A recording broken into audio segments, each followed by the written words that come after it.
મારું નામ ઘનશ્યામ જયંતિલાલ પટેલ, ચંદ્રપુરા કંપા, તાલુકો હિંમતનગર અને જિલ્લો સાબરકાંઠા.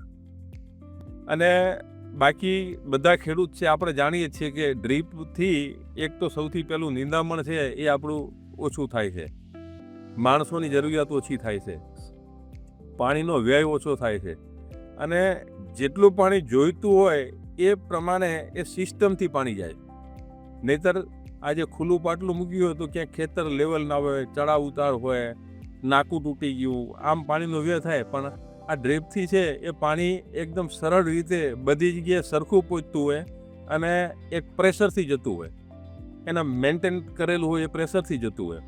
એટલે ડ્રીપ આવ્યા પછી અમારા ગામની અંદર તો અમને ખૂબ સારો એવો ફાયદો મળેલો છે.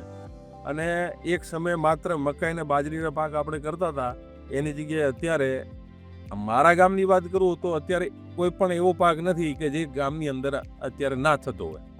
શાકભાજીની અંદર પણ આપણે જોઈએ તો ટામેટું, મરચું, કોબી, ફુલાવર, કાકડી, દરેક પ્રકારની શાકભાજી છે એ આ અમારા ગામની અંદર થાય જ છે.